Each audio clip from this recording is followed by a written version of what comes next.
Once again, a very good morning to all my online students. Welcome you all at American Institute Kuchaman Application. Dear all students, आज हम लोग बात करेंगे पूरे revision के बारे में। आज की जो क्लास है उसमें हमने अभी तक जितने भी क्लासेस लिए हैं उन सारी क्लासेस को हम लोग एक बार रिवाइज करेंगे। तो ध्यान से आप पूरी क्लासेस को, जो स्टूडेंट्स पीछे की कोई भी क्लास ढंग से सुन नहीं पाए हैं, देख नहीं पाए हैं, I am also recommending them कि आप आज की इस क्लास को फिर से दोबारा रिवाइज करने के लिए अंत तक सुने।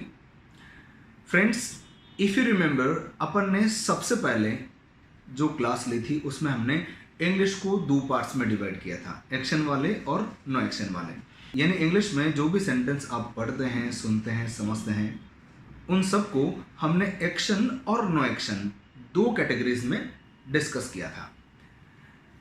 एक्शन वाले जो सेंटेंस थे उससे रिलेटेड मैंने आपको बताया था कि हम कौन से सेंटेंसेस को एक्शन वाले सेंटेंस बोल सकते हैं। ऐसा कोई भी सेंटेंस जिसको पढ़कर, सुनकर, समझकर, देखकर, बोलकर हमें ऐसा रियलाइज हो कि इस सेंटेंस में कोई भी एक्शन है, यानी कोई भी वर्ब है, कोई क्रिया है, कुछ होने का आभास हो रहा है, उस सेंटेंस को हम लोग बोलेंगे एक्शन वाला सेंटेंस। फॉर एग्जाम्पल, मैं कल जयपुर गया, फॉर एग्जाम्पल मैंने कल टेस्ट करवाया। तो ये सेंटेंस जिसमें जयपुर जाना और टेस्ट करवाना ये एक्शन है। ऐसे ही नो एक्शन वाली क्लास के बारे में अपन ने डिस्कस किया था कि यदि किसी सेंटेंस में एक्शन नहीं है तो आप उसे नो एक्शन वाला सेंटेंस बोल सकते हैं। जैसे इंग्लिश अंतर्राष्ट्रीय भाषा है, इंग्लिश इज इंटरनेशनल लैंग्वेज। मैं इंडियन हूं या मैं भारतीय हूं, आई एम एन इंडियन। तो इस प्रकार से अपन ने देखा कि इन सेंटेंसेस के अंदर कोई एक्शन नहीं है, कोई काम नहीं है, इसलिए इन सेंटेंसेस को हम लोग नो एक्शन वाले सेंटेंस बोलते हैं। उसके बाद में अपन ने सेकंड क्लास में डिस्कस किया था कि कोई भी काम आप अभी कर रहे हैं, कोई भी काम आप अभी कर रहे हैं, कोई भी एक्शन या कोई भी वर्ब जो आप अभी कर रहे हैं, उसके लिए अपन ने सेंटेंस बनाया था I am action plus I N G. For example, यदि आप अभी ब्रेकफास्ट कर रहे हैं तो आपका सेंटेंस उसके लिए बनेगा, यहाँ ब्रेकफास्ट को बोलते हैं अपन टेक ब्रेकफास्ट, तो अपना सेंटेंस बन जाएगा आई एम टेकिंग ब्रेकफास्ट। यदि आप अभी मॉर्निंग वॉक के लिए जा रहे हैं तो आप बोलेंगे I am going for morning walk.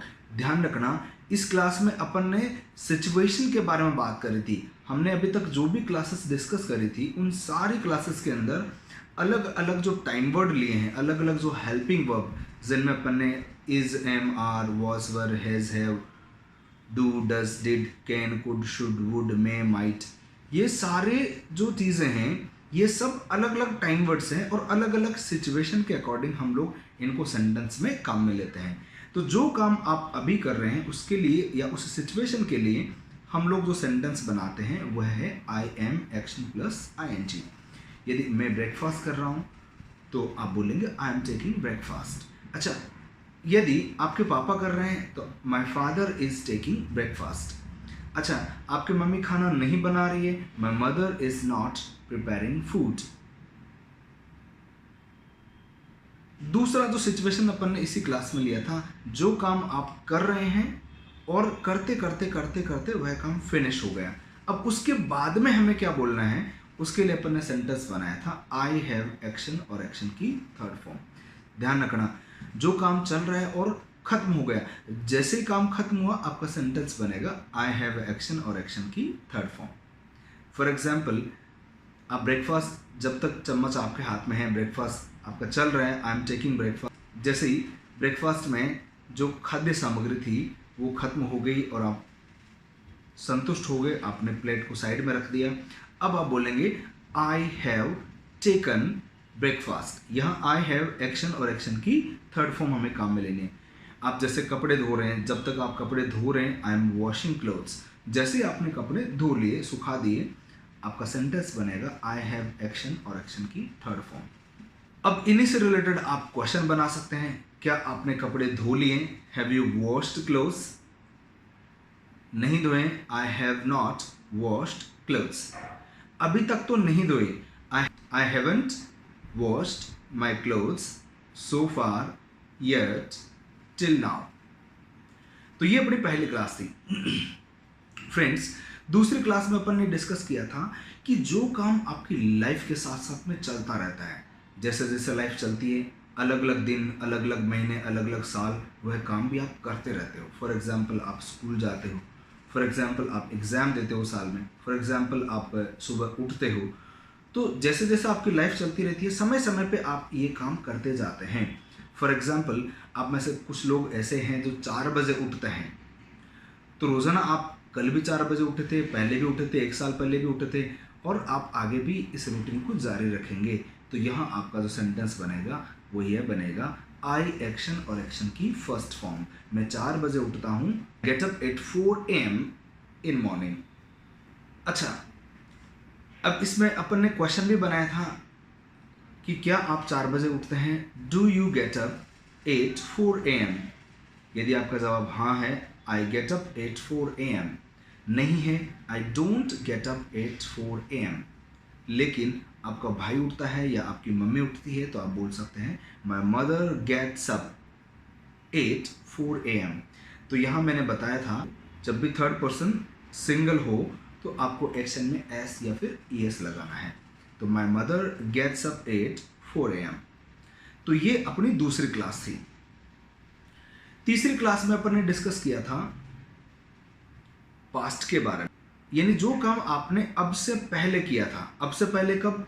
अब से पहले 2 मिनट पहले भी हो सकता है, अब से पहले 5 मिनट पहले भी हो सकता है, अब से पहले 1 घंटा, 1 दिन, 1 महीना, 1 साल, कभी भी पहले आपने कोई भी काम किया हो, उसके लिए अपन ने सेंटेंस बनाया था आई एक्शन और एक्शन की सेकेंड फॉर्म. फॉर एग्जाम्पल,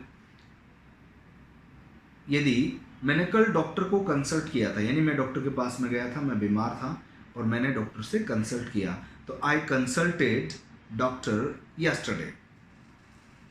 अच्छा, आपने कंसल्ट नहीं किया, आप बीमार थे, बावजूद भी इसके आपने डॉक्टर को कंसल्ट नहीं किया, तो आप मना भी कर सकते हैं, आई did not consult doctor yesterday.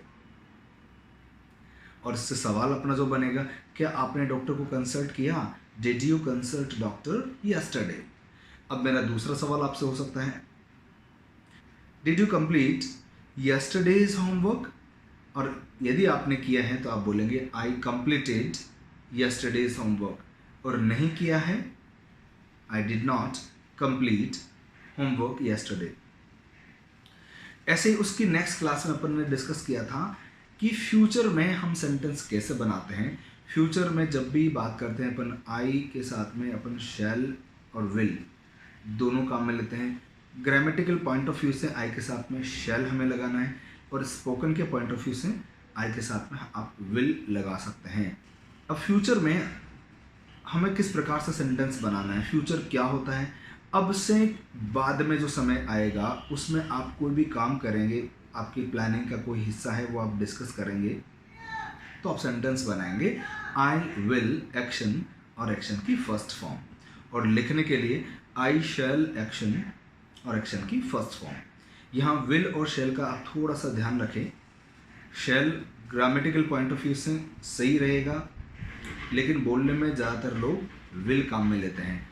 For example, आप में से कुछ लोग ऐसे हैं जो हर साल घूमने फिरने के लिए जाते हैं छुट्टियों में, लेकिन इस बार लॉकडाउन की वजह से आप घूमने या हॉलीडेज़ पर नहीं जाएंगे. तो आपका सेंटेंस बनेगा I will not go for holidays. I will not go for holidays this year because of lockdown. अगर आप जाओगे तो आप बोल सकते हैं I will go for holidays. इसमें क्वेश्चन आपको बनाना है, किसी से भी आपको पूछना है कि क्या आप ये काम करेंगे, तो will you एक्शन और एक्शन की फर्स्ट फॉर्म हमें वहाँ पे लगानी है. अगर आप स्कूल चेंज करेंगे तो आप सेंटेंस बना सकते हैं. यदि आपको पूछना है अपने फ्रेंड से कि क्या आप स्कूल चेंज करेंगे, will you change school this year, और वह चेंज करेगा तो बोलेगा I will change my school this year. नहीं करेगा, I will not change school this year. इसी के साथ में अपन ने ये भी डिस्कस किया था कि फ्यूचर में कई बार अनसर्टेनिटी रहती है, यानी ये निश्चित नहीं होता है कि आप ये काम करेंगे या नहीं करेंगे, यानी आपका डिसीजन 50-50 रहता है। शायद आप स्कूल चेंज करेंगे तो वहाँ अपन को विल नहीं लगाना, वहाँ अपन को लगाना है may. I am not sure I may change school this year, तो यहाँ अपन को विल की जगह मे लगाना है। इसके बाद में हमने जो क्लास डिस्कस करी थी वह थी कैन वाली क्लास। ये जब भी आपको अपने क्षमताओं के बारे में बात बतानी है तब आप वहाँ कैन का यूज़ लेते हैं कि आप ये कर सकते हैं, यह नहीं कर सकते। कि क्या आप फ्लुएंट और कॉन्फिडेंट इंग्लिश अभी बोल सकते हैं? अब जाहिर सी बात, अभी थोड़े दिनों पहले आपने ऑनलाइन क्लासेस शुरू करी है, आप अभी नहीं बोल सकते तो आप उसके लिए सेंटेंस बना सकते हैं, आई can't speak fluent and confident English now. लेकिन अब आपको यहाँ फ्यूचर वाला सेंटेंस भी जोड़ना है कि एक दिन ऐसा आएगा जब मैं बोल सकूंगा या जब मैं बोलूँगा। यहाँ आपका सेंटेंस बनेगा I can't speak English now लेकिन but one day I will speak confident and fluent English. क्योंकि आप लगातार ऑनलाइन क्लासेस ले रहे हैं तो अभी आप भले ही नहीं बोलें, लेकिन एक समय ऐसा आएगा जब आप इंग्लिश को फर्राटेदार और कॉन्फिडेंस के साथ में बोल सकोगे। उसके बाद में हमने जो क्लास डिस्कस करी थी वह थी क्लास शुड वाली। जब आपको कोई भी सजेशन देना है किसी को तो आप वहाँ सेंटेंस बनाएंगे you should action. For example, आपका मेरे लिए भी कोई सजेशन हो या मैं आपको भी कोई सजेशन दूँ तो मैं आपको बोलूँगा you should action. For example, यदि कोई इंसान शराब पीता है और आपके ध्यान में यह बात है और आप उसे समझाना चाहते हैं तो आप उसे ये बोलेंगे कि एक अच्छे इंसान होने के नाते बीइंग अ गुड ह्यूमन आपको शराब नहीं पीनी चाहिए। You should not take wine, you should not take liquor. तो यहाँ आप वाइन को लिकर भी बोल सकते हैं, डू यू टेक वाइन। और यदि आप पीते हैं तो आपका जवाब होगा आई टेक वाइन। और मैं उसके लिए आपको जो सजेशन दूंगा वो यह होगा, एक अच्छा स्टूडेंट होने के नाते being a good student you should not take wine. और इस प्रकार से अपन ने उसके बाद की जो क्लास डिस्कस करी थी उसमें अपन ने देखा था कि जब भी आपको अपनी इच्छाओं के बारे में बात करनी है वहाँ अपन सेंटेंस काम में लेते हैं I want to action. For example मैं आपसे पूछता हूँ कि क्या आप सफलता का स्वाद चखना चाहते हैं? Do you want to taste the success. तो जाहिर सी बात है, हर इंसान चाहता है कि वह जल्द से जल्द सफल बने। तो आपका जवाब होगा I want to taste success, यानी सफलता को चखना, सफलता कैसी होती है। कोई भी ऐसा इंसान नहीं है जो ये कह दे कि I don't want to taste the success. तो फ्रेंड्स, अलग अलग सिचुएशन में हमने अलग अलग टाइम वर्ड्स को इंग्लिश के अलग अलग सेंटेंसेस में काम में लेना सीखा है और आज की इस क्लास में हमने इसको दोबारा रिवाइज कर दिया है। तो एक बार आपके लिए मेरा सजेशन है कि हर सेंटेंस से रिलेटेड आप कुछ ना कुछ नोट करें और एक बार उसको बोल करके प्रैक्टिस करें। एक ही एक्शन को अलग अलग टाइम वर्ड के साथ में आप प्रैक्टिस करें। फॉर एग्जाम्पल, एक एक्शन है by a car. For example, एक एक्शन है बाई अ मोबाइल, यानी मोबाइल को खरीदना। अब इसको पहली क्लास में यदि आप अभी मोबाइल खरीद रहे हैं तो आप बोलेंगे I am buying a mobile. Mobile खरीद लिया है, I have bought a mobile. अच्छा, आप हर साल मोबाइल खरीदते हैं तो आई बाय अ मोबाइल। हर साल नहीं खरीदते हैं, आई डोंट बाय मोबाइल। अच्छा, पिछले साल खरीदा था, पास्ट का, आई बॉट अ मोबाइल। पिछले साल नहीं खरीदा था, I did not buy a mobile. आप कल मोबाइल खरीदोगे, आने वाले समय में खरीदोगे, I will buy mobile. Mobile खरीद सकते हैं, इतना पैसा आपके पास में है, I can buy mobile because I have enough money. अच्छा, आपको मोबाइल नहीं खरीदना चाहिए, you should not buy a mobile. Mobile खरीदना चाहते हैं, I want to buy a mobile. तो एक ही एक्शन को आपने सारी क्लासेस में काम में लेकर के सारे सेंटेंसेस की प्रैक्टिस एट अ टाइम कर ली। ऐसे ही आपको अलग अलग एक्शंस के साथ में करना है और साथ में ये रियलाइज़ करना है कि कौन सा टाइम वर्ड आप कौन सी सिचुएशन के लिए काम में ले रहे हैं। So this is all about our today's revision class. I'm sure आप ऐसे ही एक एक एक्शन को अलग अलग टाइम वर्ड्स के साथ में यदि रिवाइज करते रहेंगे तो आपके कॉन्सेप्ट्स क्लियर होंगे कि कौन सी जगह पे अपन को कौन सा टाइम वर्ड काम में लेना है. So once again thank you very much to all my online students and YouTube followers. Enjoy learning English with American Institute Kuchaman application. Have a good day.